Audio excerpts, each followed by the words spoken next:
Good evening and welcome, everyone. It's wonderful to see you all. Unfortunately, I can't see your faces, but I know you're there. And we are very excited. Happy New Year to everyone. It's wonderful to join you for, I think, what is our 13th season of MDI Science Cafes. So I know many of you have been loyal supporters from the very beginning. So we appreciate that. We are grateful to be with you again for another great lineup of Science Cafe presentations.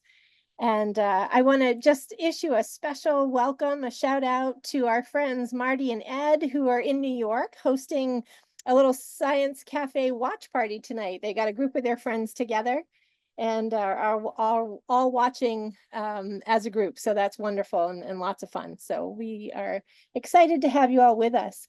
Tonight, we're going to have a great conversation with one of our faculty members, Dr. Romain Madelaine, who he and his lab group are doing some very exciting research in the area of retinal disease. And I know that many of you know all too well the impact.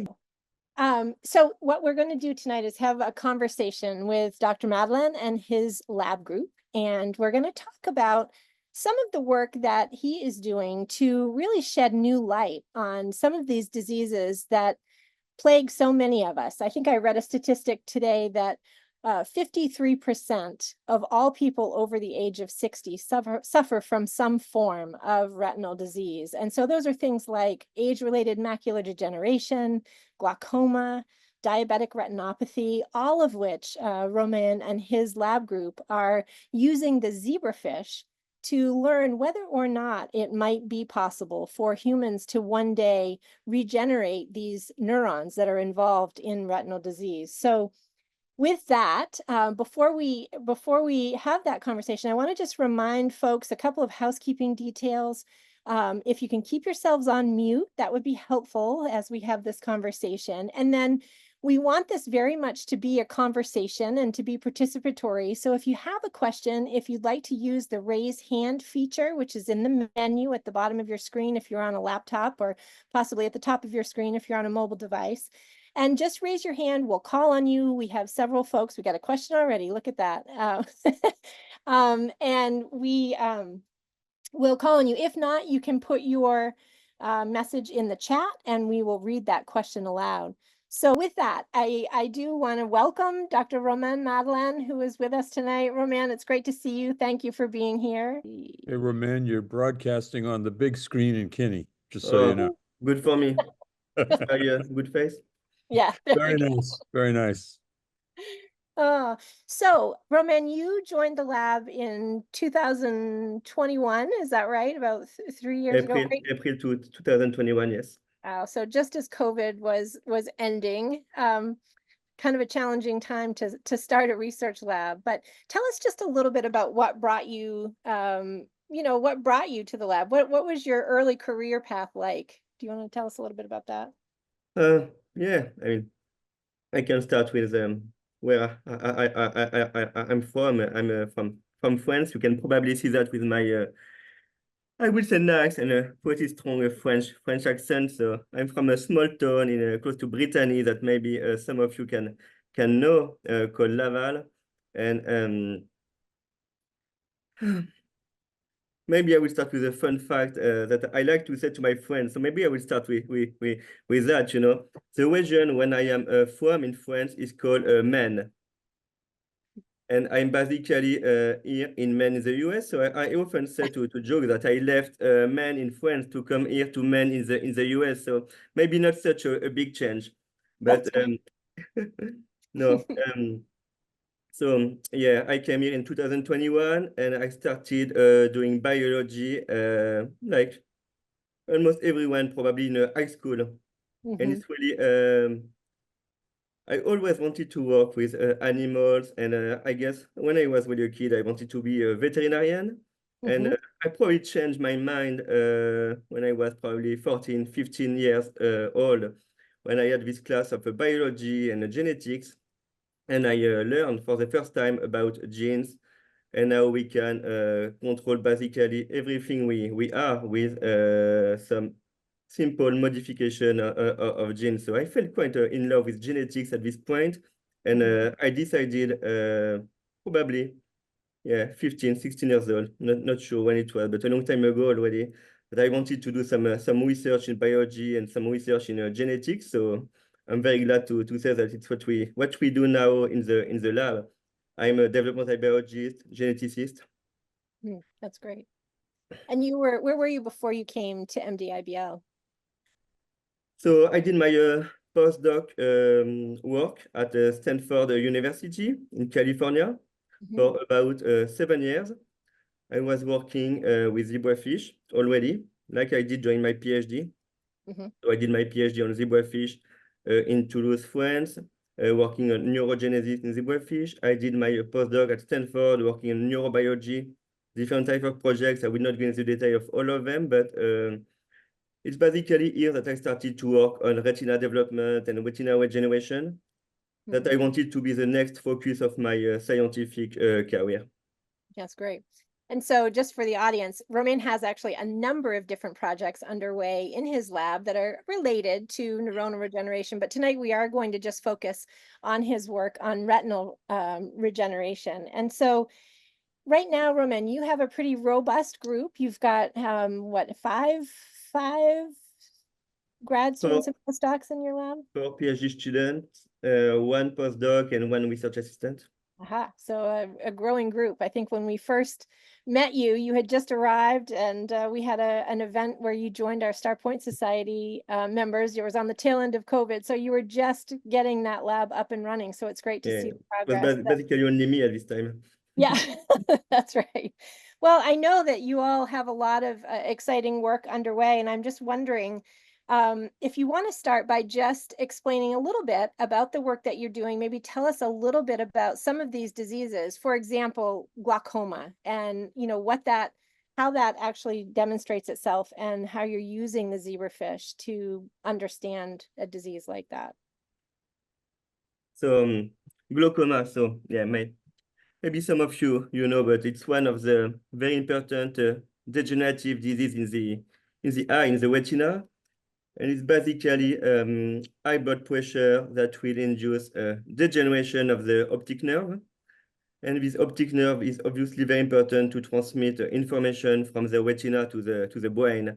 And when this optic nerve is affected, it will also induce the death of a specific type of cells, some neurons in the retina, that we call retinal ganglion cells. And without these cells, without these neurons, we cannot see. It will affect your peripheral vision. You will have some blurry vision, some blind spots, and it can be obviously a big problem for people, in particular during aging. This type of degenerative diseases are more predominant during aging.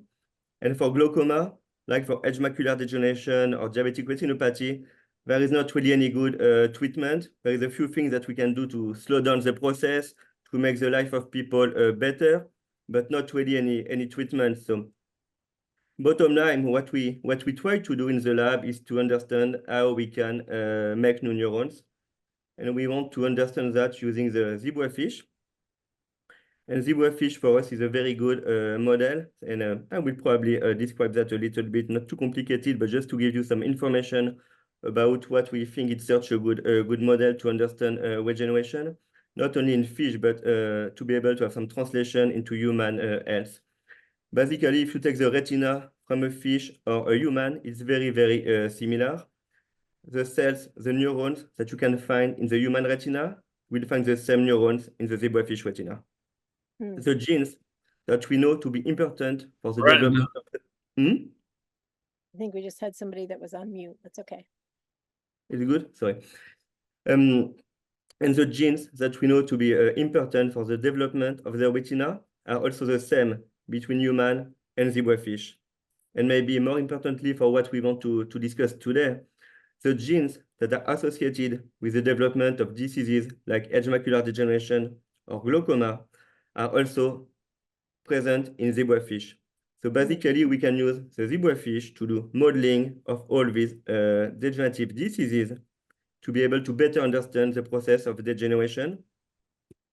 And I was telling you that a lot of things are similar between human and zebrafish, but there is one thing that is very different, is that the zebrafish can regenerate neurons. The zebrafish, contrary to mice, contrary to human, if there is any kind of injury in the retina, different ways to induce degeneration of neurons in the lab, but the zebrafish, in just a few days, will be able to have these neurons coming back, and we'll be able to see again. So basically, a fish will never be blind, and we want to learn from that. So a really powerful model to be able to study and determine whether or not there are potential ways that we could induce this kind of regeneration in humans. That's really, really exciting. So tell us a little bit more about the work. I think you have a couple of slides that you might want to... Yeah, I can share some slides that will be a good support to discuss, yeah.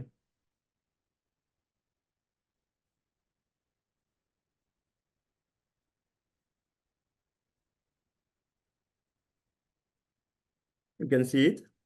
Yeah, you might want to put it in presentation mode. There you go. Yep.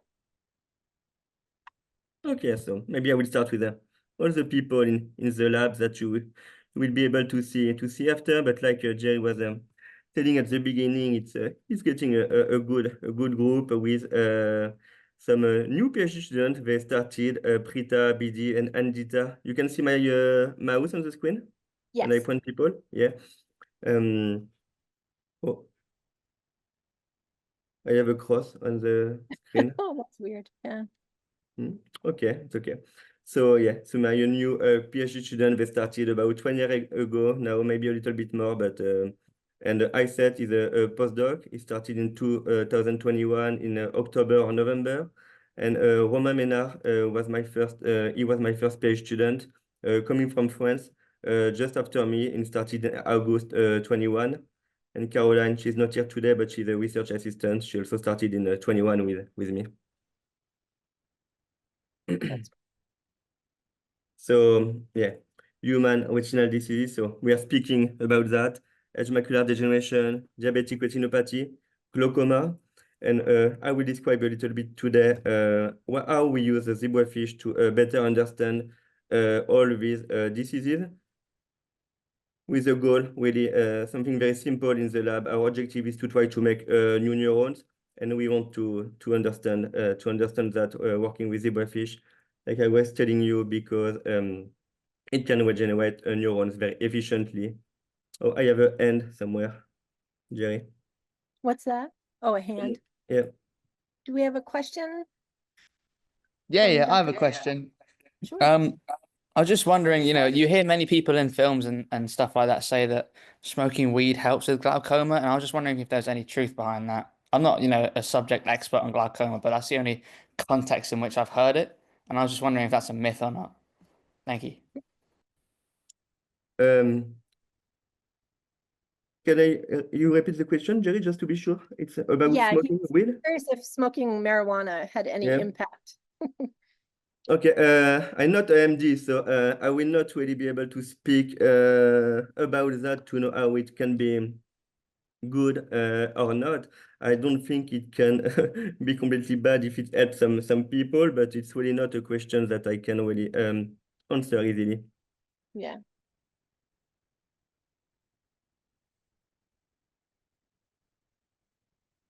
There is a comment there that says marijuana helps with the pain of glaucoma. So, yeah.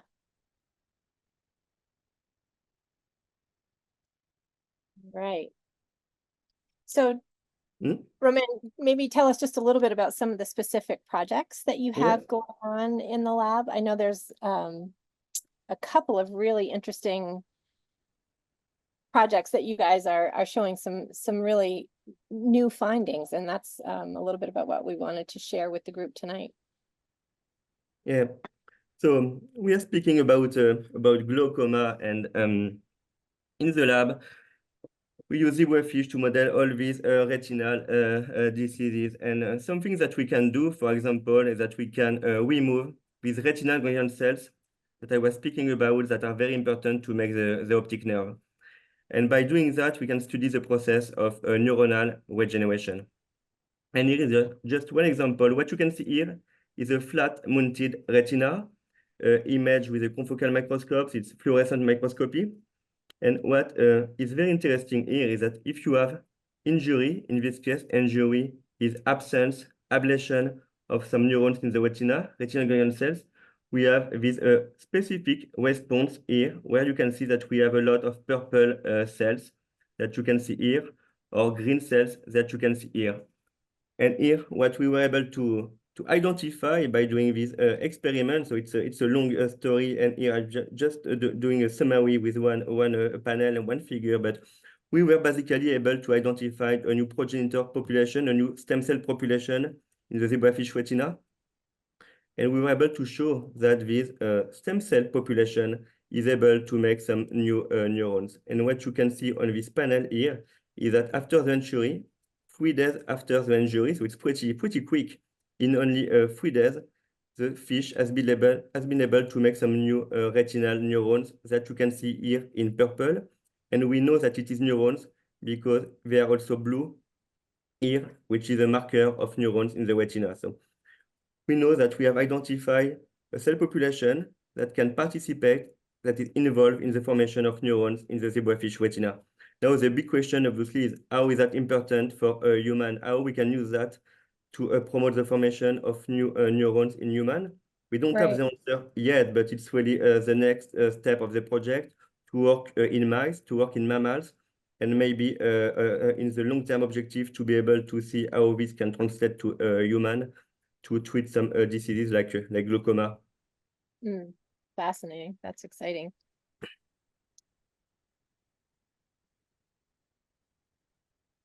So the next project, Romain, so looking at these zebrafish and really, being able to understand how these new neurons are formed, my understanding is that you're actually able to then identify specifically what's happening now with all the technology that we have here. These beautiful images that you have are key to being able to really understand exactly what's happening as these new neurons are formed, and giving you great, tools to be able to understand what's happening. Is that correct? Yeah, I mean, it's here I really try to make it simple, but it has been really a lot of work and many experiments for many years. I think we started this project at the very beginning with I said my postdoc when I started the lab, and I hope now that we'll be able to publish this data in the next 6 months or so. But yeah, it's because we have all these beautiful microscope and all these new techniques that are very good, but also very complicated and very expensive, that we are able to do all these experiments. For example, without specific high resolution imaging like we can do here in the lab, that would be very complicated to study this process. Right. So tell us a bit more about some of the other projects that you have. So something that we try to do, and here it is the work of another PhD student, Prita, is that we try to make some new photoreceptors or new retinal ganglion cells, for example, without injury. So basically, we try to make some new neuron from scratch, and we have been successful doing that. So what we can do is we can basically take a cell and we can change the identity of these cells with different techniques. And these cells can become a new neuron. Here you can have a photoreceptor. Here you have some retinal ganglion cells. So we can say that in zebrafish, we are able to modify, to reprogram some cells to be able to push them to differentiate into new neurons. And here again, obviously, is how we can use the same system in mammals, in mice, in human, to here also be able to make some new neurons that will help to treat edge macular degeneration if we can do some new photoreceptors, glaucoma if we can allow the formation of new retinal ganglion cells. So here again, it is quite a complicated experiment in terms of genetics and imaging.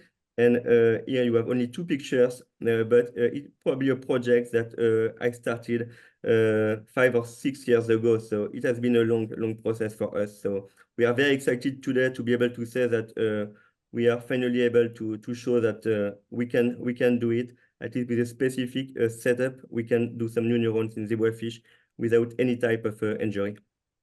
That's amazing. That's amazing. So what's the next step here for you, Romain, with this project? So here, really what we will want to do is do the same type of experiment, but not in zebrafish, but in mice, for example. If we can do that in mouse and show that we can also allow the formation of photoreceptors or retinal ganglion cell in mouse, we will be one step closer to be able to do something like that in humans. So the next step will be to do that in another system, probably. Wow, that's fascinating. And so tell us a little, you've got one other project on diabetic retinopathy, is that correct? Yeah, we have many other projects, but today related to retinal diseases. Yeah, so this is very new. It's really one of our most recent projects. It started only maybe 9 months ago with Anidita, another PhD student. And basically what we do here is that we want to do some zebrafish models of diabetic retinopathy. So it's very hard to really mimic diabetes, not only in fish, but also in mammals. But at least we have some tools that we have developed where we can treat the fish with high glucose to induce hyperglycemia and see how we will impact blood vessel or photoreceptors. That are the 2 type of cell populations that are really affected during diabetes with high glucose. So, diabetic retinopathy is basically a vascular defect. Blood vessels will be highly affected, and in turn, it will also impact the survival of photoreceptors. And here, just a few pictures to show you that we are able, with different conditions, high glucose or insulin deficient eye, we have some way to have some mutation in the insulin gene that will make the fish without any insulin. We are able to show that in this context, we have defect in blood vessels. What you can see here in green on these pictures is some small blood vessels that are much more thinner, and you have also a lot less compared to the control or normal eye that you have here on the top. So we can say here that insulin production by the pancreas, insulin is very important here in the zebrafish for blood vessels homeostasis to maintain good quality of the blood vessels and obviously to maintain vision. Because if your blood vessel or photoreceptors are affected, the vision will be highly affected. And here is another example with a glucose treatment when we can induce a degeneration of photoreceptors. So it's just a few examples here of what we can do using the zebrafish to be able to develop some models that will allow us to study more the impact of glucose or lack of insulin or a diabetic retinopathy in zebrafish. Here again, with hope that we can better understand the disease. And if we can do that, we can maybe hope to develop some treatment in the long term. The goal is also to use all these zebrafish models that we develop in the lab to be able to screen for some drugs or some genes that will help to make some new neurons. So we use these fish to better understand the disease, but we can also use them to screen for therapeutics. Oh, that's fantastic. So, Romain, I'm struck by how much kind of overlap or interconnectedness there is, between your and then research that is happening in other labs here at MDI-BL and elsewhere, of course. But when we talk about things like, diabetic retinopathy and this idea of, vascular health and that sort of thing, are you collaborating or just engaged in conversation with the other labs as you explore these, potential similarities or paths of commonality? Yeah, no, it's a very good question. So the answer is yes. We have some discussion and collaboration going on. It is the beginning for some of them, but I think it's a lot of promise. For example, on this project with Dr. Heller, we are really thinking about working together because he's obviously an international expert in diabetes and vascular systems. So we can really have some strong collaboration here to better understand the mechanisms underlying the disease. For some other project, if I can go back here, this cell population I was speaking about that we know now has never been seen before by anyone, but it's still very important here to make some new neurons.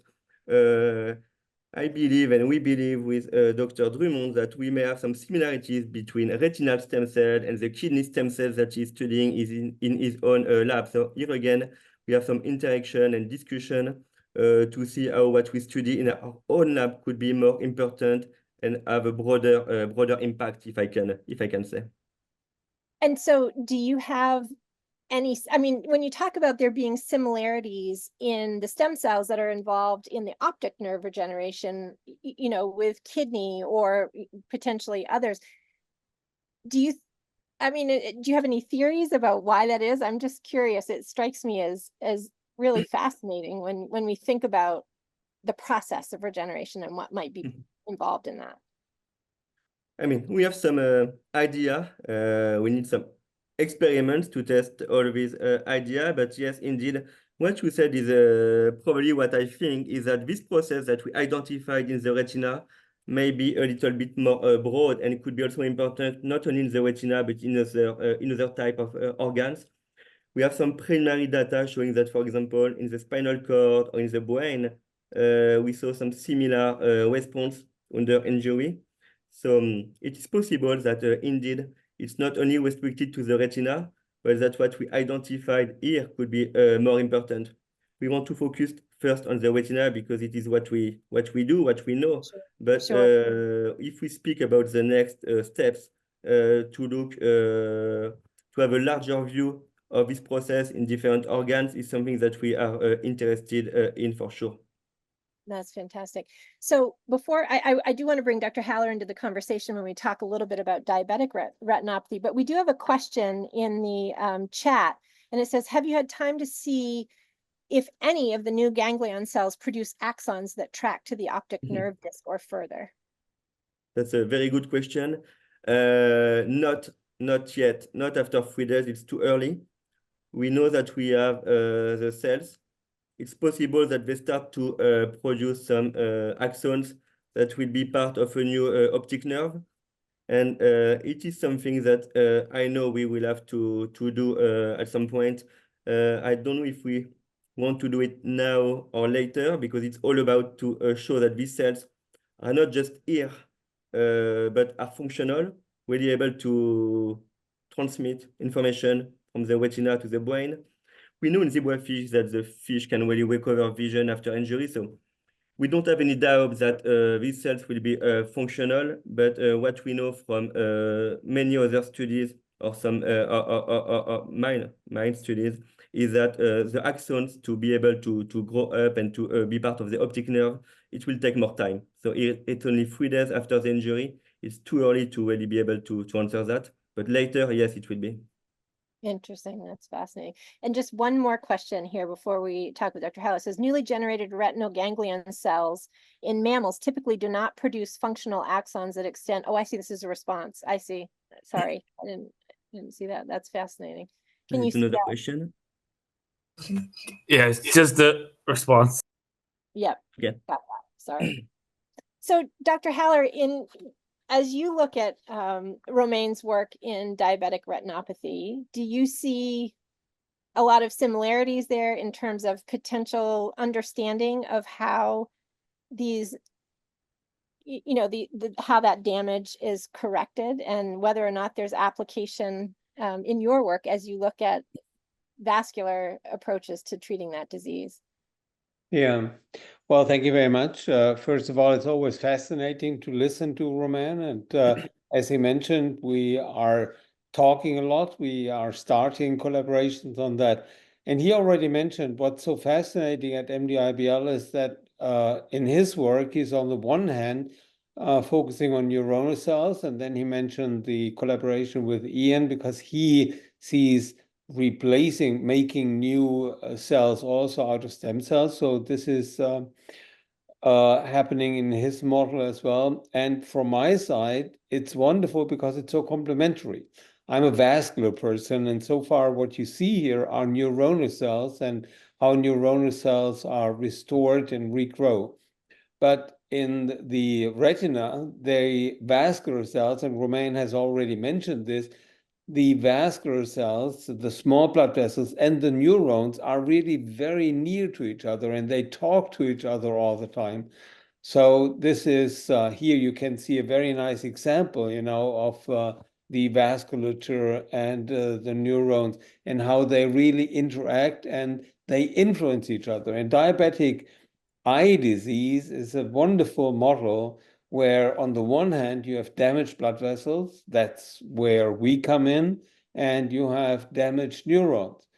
So you can discuss for a long time what's primary. Is it the vasculature or is it the neurons? But I think together we can really solve some of the fundamental questions about what's going wrong in the retina under diabetic conditions and what and how can we repair. And since we can go from different angles to the same problem, this means blood vessels on the one hand, microvasculature, and the neuronal cells. This is a wonderful project at MDIBL and a very important one. So Dr. Haller, what it strikes me, in hearing Romain's descriptions of his projects, that really what we're talking about here or emphasizing is the value of basic research, to be able to study these processes in, an animal model and then translate that information and what we've learned to potentially, for treatment, looking for treatments, potential new therapies or whatever. But until we understand exactly, what's happening here in this process, we won't be able to get, to that point. So I just think it's such a fascinating example of how utilizing organisms like the zebrafish that have this amazing ability to repair and regenerate can really teach us valuable lessons about what we might be able to one day expect in humans. I mean, this is exactly the case. You need these animal models. You need a reductionist model where you have all the ingredients. We have the blood vessels, the microvasculature, we have a retina which almost looks human, and we have the same genes as Romain mentioned before. But in the zebrafish, then we can analyze it better. You can see in order to get these pictures from a human eye, this is quite elaborate, and then you can make experiments. So we will never be able to induce this in humans directly, but identifying the molecular mechanisms, seeing how it works, and then translating it to the human arena. That's what basic research and our translational research is all about. So Romain, just getting back to the sort of journey that you have had as you establish your lab here at MDIBL and kind of make this transition. I'm just curious, are there unique assets that you find here at MDIBL that have really supported that ability for you to kind of take your lab from what we saw in 2021, which was just starting out, to now having a really robust portfolio of projects? And I'm just curious to hear your perspective on how that has happened and what you've been able to accomplish here at MDI BL. You mean why I am here? Yeah. Um, I mean, I was looking for a job. No, honestly, I had some experience in different labs, different universities before to come here. Some interview in France, in the US, Singapore, and after my interview here, it was very clear for me that it was a place to be and to come for me. It was really I was really feeling something special after my 2 or 3 days here, meeting with Dr. Eller, Dr. Drummond. It's not only because it's just so beautiful here, but the atmosphere was very special. And I was really able to feel already a strong support from the leadership, the institute, and it has not changed. So I think it was really a good decision. And we have everything we need to work. We have a beautiful, outstanding microscopy facility. We have some of the best microscope in the world.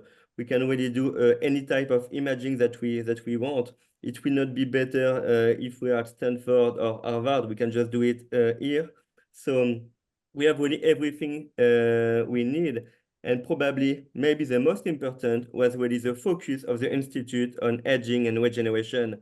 It is hard if you go to any department to have such a beautiful focus on biology, different labs using some different animal models to be able to basically study the same big question on regeneration.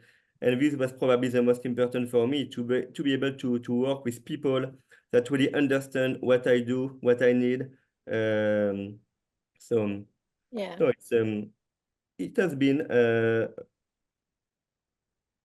lot of commitment and a lot of work, obviously, like for everything that we want to be successful. But I'm very happy to see how the lab is now 3 years and a half after I started. All the new students allowing me to develop all these new projects. And this is also something very important to be able to have access to all the good people to work, because if we don't have the people to work in the lab, we are not going anywhere. Yeah. Well, that's a really great. Oh, sorry, Dr. Heller, go ahead. Can I ask also a question, Romain? I mean, you have now enlarged the lab and you have these students working with you. When you started, we didn't have such a large graduate student program, and it's important to have you as a mentor. But what are the challenges, and what is good and what is complicated to work with the graduate program? I mean, it's a very good question. I could speak about that for probably 1 hour, but I mean, yeah, first of all, it is sure that when I started here, or when I came for the interview, it was probably even 1 year before that, in 2019 or 20, just before COVID. Maybe it was only 1 or 2 students on the campus. I'm not even sure. So and this is good. It has changed for the best, because we need these students to work. And what it means for me, I mean, it's just more work. It's a lot of work, but it's also a lot of fun. And I have to say that it's very important to choose the good students. It's not easy, can be complicated sometimes. But what I try to do for my lab is I want the best atmosphere possible, to have people happy to come to work. I always say that, I can teach biology, I can teach science, but I cannot teach people to be nice and dynamic and committed. It has to come from the person itself. So it's what I try to do when I take someone in the lab. I want to see that it will not change the dynamic, or if it changes the dynamic, that it changes the dynamic in a positive way. And I think that I've been lucky with the students I have. Everyone is different, so you have to adjust to see what they like, what they don't like. So yeah, it's a lot of time to discuss and to manage, but today they all have some good data, and it is all I need, all I ask. Well, Romain, I think, one of the things we appreciate so much about your work and your group, you mentioned it, is the enthusiasm, the energy, just just, you know, really the passion for the work that the folks in your lab convey. And it's a lot of fun to be able to talk with each of them and get a sense. And I want to bring them into the conversation here in just a second. So if you want to maybe stop your screen share, there are a couple of other questions though before we do that in the chat. One is from Chuck Dinsmore, and he's asking what comparable or parallel studies on retinal ganglion cells are going on using salamanders, especially axolotls, as other animal models for evolutionarily conserved capacities. They have well-documented abilities to regenerate neurons, including axonal connectivity. Yeah, it's a good question. We don't really do that, but we could because we obviously have a salamander here in the lab. I mean, all these species can regenerate, or not all of them, but a lot of them can indeed regenerate neurons, even chicken at some point early during the life. They don't always use the same process. I don't know for salamander, honestly, I never really had a look for that, but yeah, we could definitely do that. And I was thinking, talking with James Godwin a few weeks ago, that I was just wondering, and I guess it is the sense of the question here.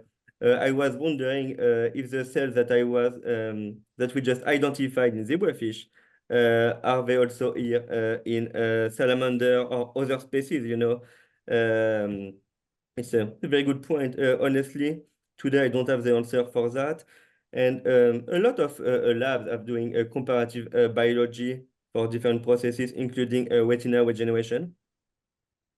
Yeah. Romain, are there other models that you're aware of where people are studying retinal injury? I mean, mice, obviously. Are there other models? A lot.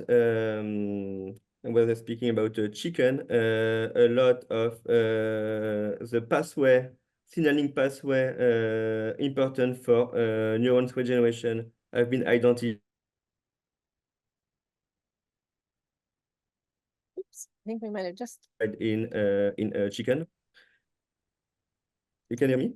Sorry, you cut out for just a minute. I think your Yeah, internet might. it was a freeze. So yeah, I mean, many species can regenerate, and I mean, you know, biology and evolution is such a complicated thing that I'm pretty sure that there is so many different ways to make a new neuron, that there is some species out in the wild.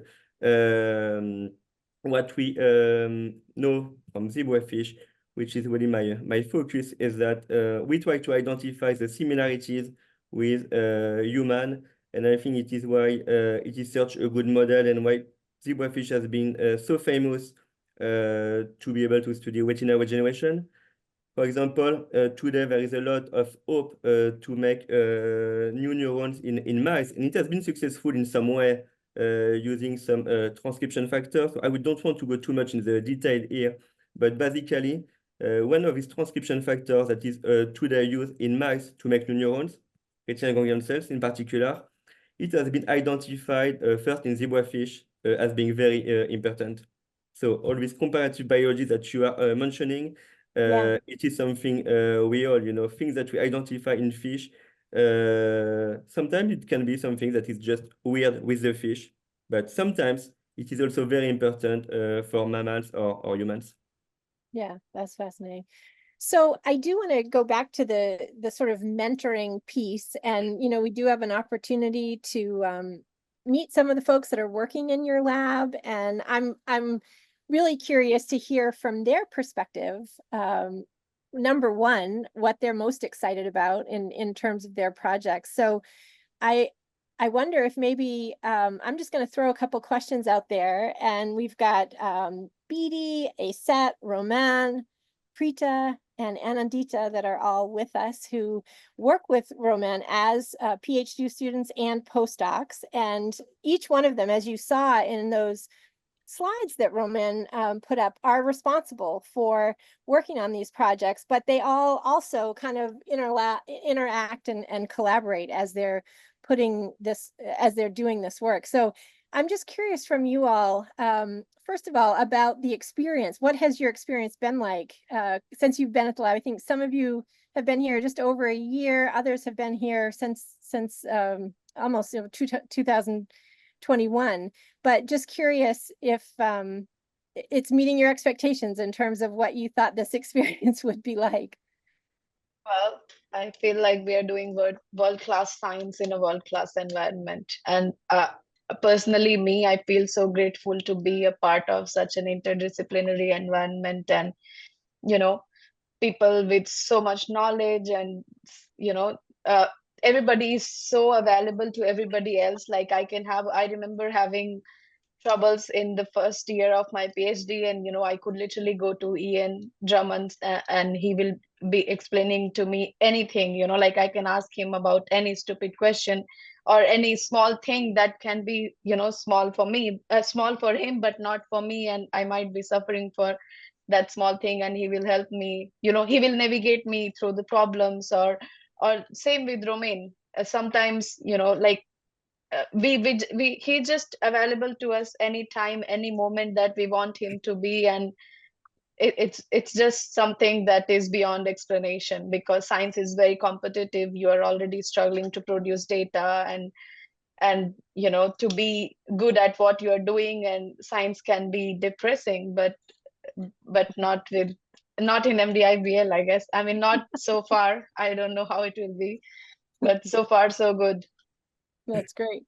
Others, do you have other comments about your experience here, what it's been like? Well, I can say that it's a very great environment to learn as a PhD student, as it still is in a small institution with small labs or team in a lab, when we don't have 20 to 30 people, when it can become difficult to get the good supervision, as BD was saying, that we can easily go to other either PI or postdoc or people and talk to them. So yeah, for that's a great environment to learn, and I think to get a successful PhD. Yeah, that's fascinating. One of the things I'm always curious about is this idea of sort of being resilient, because there's a lot of failure in science, right? There are a lot of things that you try that don't necessarily work out the way you thought. How do you deal with that? How do you sort of keep motivated and want to come back to the lab every day? Well, I would say that I think it depends on the person itself and what is your mentality about it. But it definitely teaches you resilience. And I think you have to learn that it's not because one experiment failed that actually it's a fail. It might just say that what your hypothesis was, it's just wrong. And so you will just learn to maybe question in another way, try to. Most of the time, I would say, now that I'm a bit more experienced, that will give you some insight of how to re-question yourself or try a new way to get your answer of what you're looking at. I think it's just, Romain is, he's in 4th year of his PhD program, so he's more resistant to all the failures, and he knows how to not one failed experiment is going to demotivate him from doing the rest of the experiments. It is very easy for us to feel demotivated and feel like, oh, maybe we are doing something wrong. And then we talk to him or other students who are, senior, and they give us insights like, no, it's just a part of science. Science is 90% failure, So you just have to keep doing what you're doing, and that's it. Yeah, that's great. So Romain Madelaine, what is, you mentioned a little bit about the role that these folks are playing in your work, but what is it like for you every day to kind of come in? I mean, I would think that it would be invigorating to have such an engaged group, but I'm just curious how you feel about coming into the lab every day and sort of how you stay motivated. I mean, it's pretty easy, because I think that almost every day, at least every week, we have a new piece of data, and I'm excited about it. So we just want to plan the next set of experiments and to test hypotheses and to see how it is. What I like and what I say to the students very often is that most of the time I can probably predict the result of one experiment. So it can be boring, not for them, but for me. But when it is unexpected, when we don't understand how it is, students are, oh, we don't understand how it's working. And I say, yeah, that's good because it's what we need to understand. This is exciting. So I think that it has been a very, very good year for me. And the past few months have been incredible in terms of new results and data. And I think we are really moving in the good direction with some interesting projects. So just to answer your question, it's very easy to be motivated when you just want to see the next step of the project.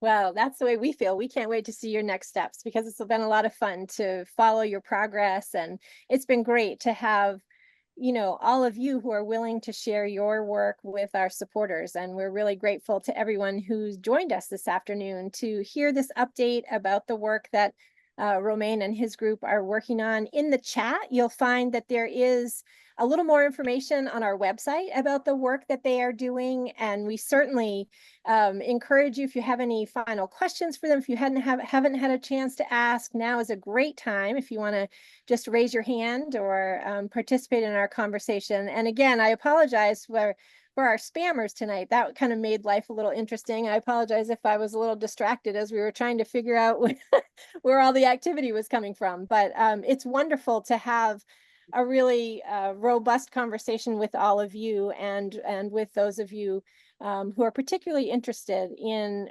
these diseases, which I think, impacts just so many people, and really, really appreciate your time. Any final questions for our group? All right. If not, I want to remind folks that our next Science Cafe will be on Monday, February 3rd, and that will we will have a conversation with Dr. Haller and with Dr. Anastasia Paulman about their work on vascular disease and really the role of the microvasculature in ensuring healthy aging. That's another exciting area that, as we learned tonight, has some connections to some of what Romain and his group are working on. But we look forward to that, and we hope you will all tune in and join us then. And we hope to have a few fewer spammers next time. So that'll be great. Thank you all for your time and attention, and to the Madelaine group, thank you again for all your help. Thank you. Thank you. Thank you. Bio. Thank you so much. Thank you. Okay. Thank you.